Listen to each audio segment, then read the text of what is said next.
Hello, welcome back to my channel. Thank you so much for being here. We are really getting into the last quarter of this year, and I really need to assess what my end of the year TBR is looking like. It is currently the second week, technically, of October. So I have basically the rest of October, November, and December to really kind of get all the books that I really wanted to do this year.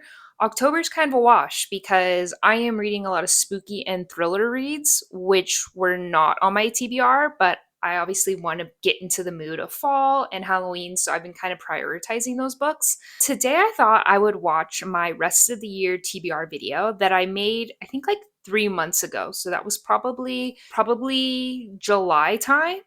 So we'll see how ambitious I was. I think I had quite a few books on here. Let me check.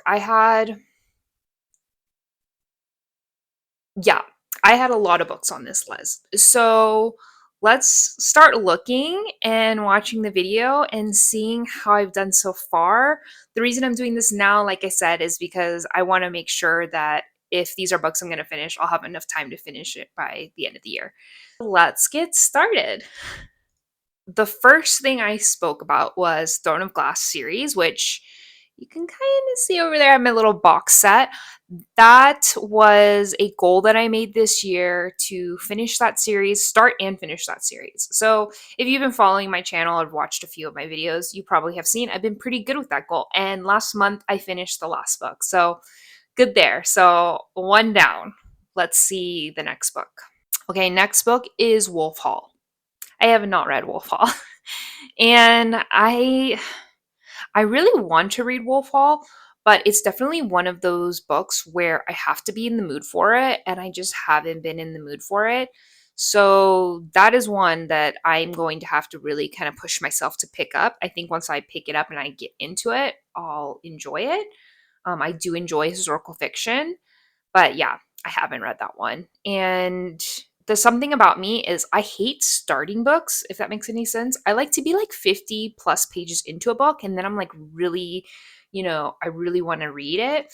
But the most exciting parts for me is finishing a book and then picking a new book out.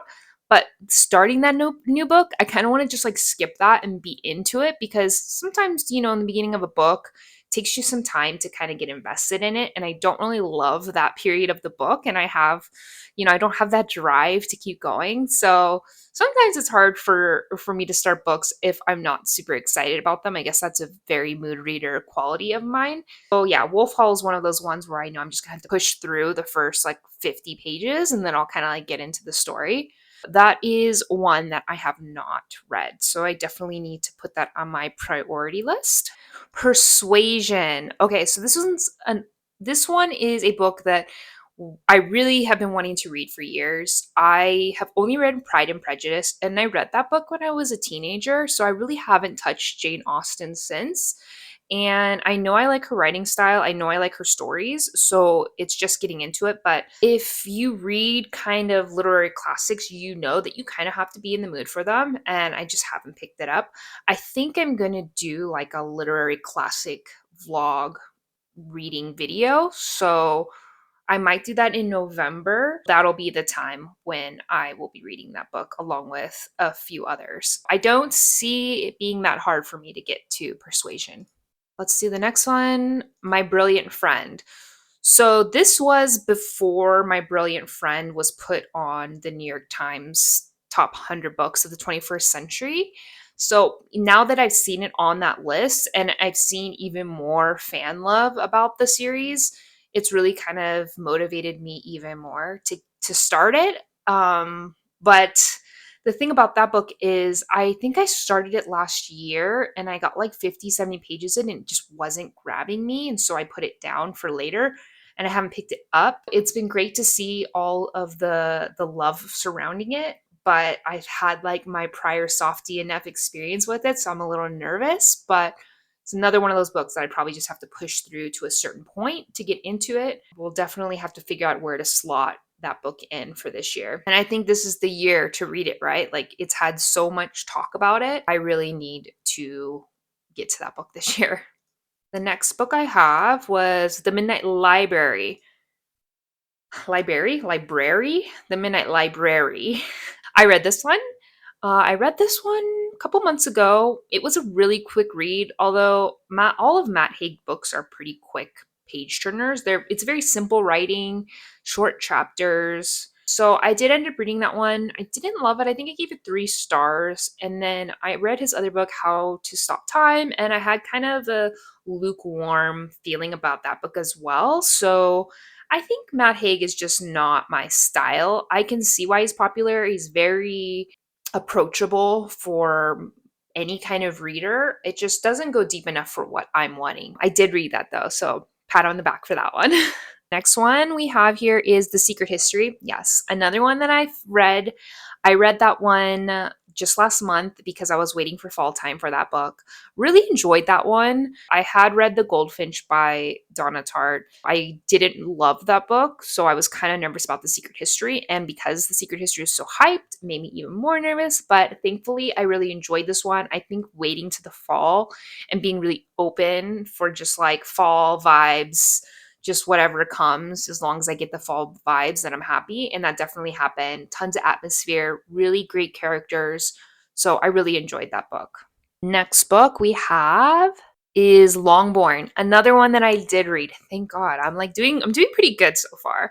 Longborn is a story. Basically, it is Pride and Prejudice, but it is told from the servants, basically all of the people behind the scenes of the Bennett household and the Darcy household. So you kind of seen the behind the scenes story of what's going on along with the main storyline of Pride and Prejudice. It was really interesting. It was interesting to see it from that side.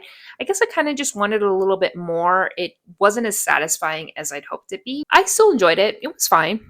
I'm glad I read it. Next book I have here is Red Rising.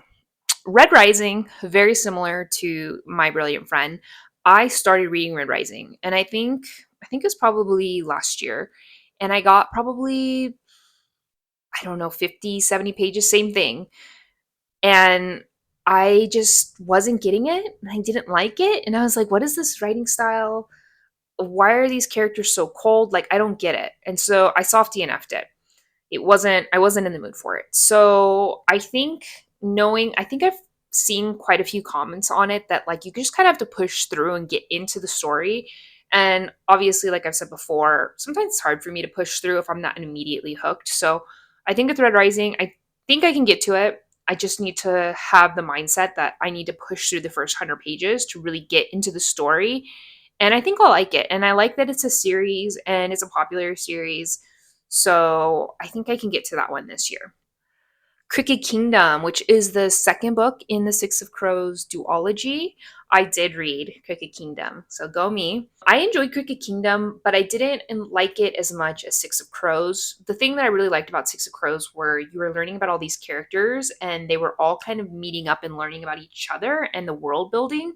And obviously, in the second book of a series, you kind of already have established all that. So you're not focusing on those elements. And I think that's kind of where what I didn't enjoy as much about Cricked Kingdom is it didn't have the elements that I liked so much in the first book. It seemed like there was a lot of weird plot holes and a lot of like weird tropey plot things that the author did that I didn't think was necessary. But I think Bardugo's writing is great. I'm kind of contemplating reading Ninth House by Lee Bardugo, even though I know that is very like polarizing of a book. So I think down the line I might get to it, but it's not like an immediate book that I really want to read right now. Cricked Kingdom was fine. I enjoyed it enough. I'm glad that I read the whole duology and I kind of saw those characters out. Okay, next book we have Betty. I did read Betty and I had such high hopes for Betty, and I'm not like, disclaimer. The book is really well written. The characters are really well done. I think going into Betty, I was expecting it to be very similar to other books that I've loved. So maybe in my head, I was kind of comparing it to books that I've already loved. And it's kind of setting yourself up for failure when you're trying to compare it to something that you love. I mean, this book is full of like every trigger warning, and there was a lot of traumatic moments that I felt like it was a little overdone and a little heavy-handed, where we had already lived that kind of traumatic moment, and then we were living it again and again and again. And I didn't see the need to. So it was a hard read, but for me, some of the things were a little unnecessary. It was a me thing. It just didn't hit me like I wanted it to. And it was a very long book and it felt long when I was reading it. Overall, though, a lot of people love that book. So, like, it was my own personal preference thing. And I know that. Anyways, next book, Jade City. So, I haven't read Jade City. It is over there.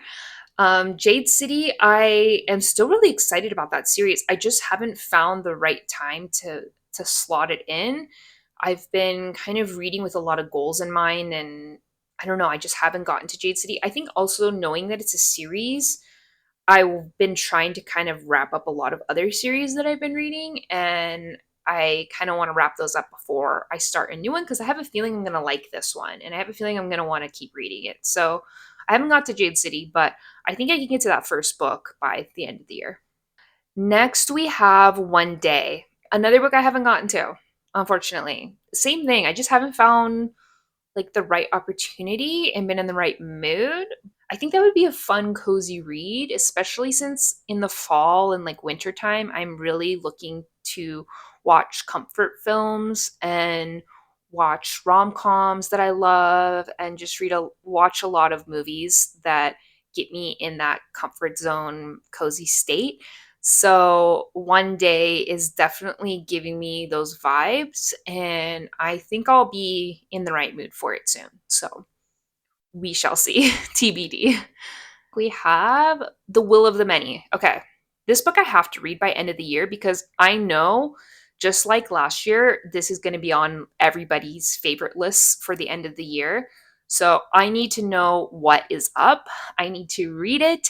And the second book isn't even out. So I can catch up and be like on that hype train with everybody else if I can just get through this book.